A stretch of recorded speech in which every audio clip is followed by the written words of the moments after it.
on disc in the 70s, but in 1981 in Hanover, Germany, was the first mass-produced disc. Now, the early rock stars, we can see here, at least the four that I found that really jumped onto this method of recording were ABBA, Dire Straits, Billy Joel, and David Bowie. So some real fast changes that happened. Now let's talk about MTV for a minute. August 1st of 1981 was their first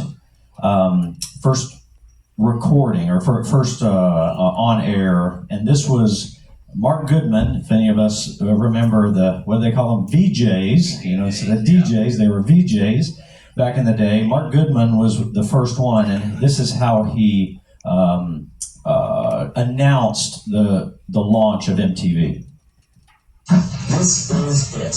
Welcome to MTV Music Television, the world's first 24-hour stereo video music channel. Just moments ago, all of the VJs and the crew here at MTV collectively hit our executive producer, Sue Steinberg, over the head with a bottle of champagne, and behold, a new concept is born. The best of TV combined with the best of radio. Now, starting right now, you'll never look at music the same way again. We'll be...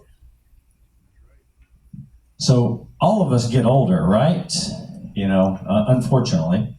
Mark Goodman today is about 70 years old, so he looks a little different, a little less hair than he had back there in 1981. Of course, we all have a little less hair than we had in 81. Even the ladies, remember your big hair in the 80s? Yeah, it's crazy.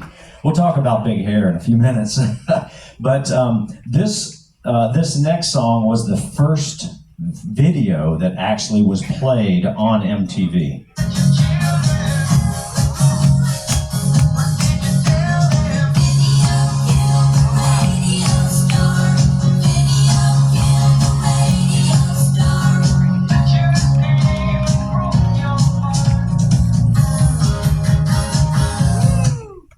Video killed the radio star. So now these guys didn't kill anybody. They were called the Buggles. They said that they came up with that name to kind of compete with the Beatles because, again, a different kind of bug. I don't think they really competed very well, but this was the first video on MTV. Now, I find this very interesting for me. Maybe you will, maybe you won't. But if you think of any music star that died before August of 1981 and think of what their career could have done had they been on MTV, several of these huge, Jimi Hendrix, Duane Allman, Jim Morrison, Jim Croce. I'm a big Jim Croce fan. I think his writing was phenomenal.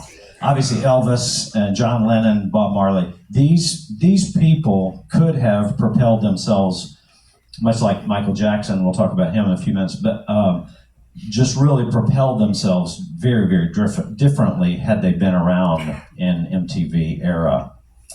Now, if you were like me, growing up watching MTV, this is one of my favorite videos of all time.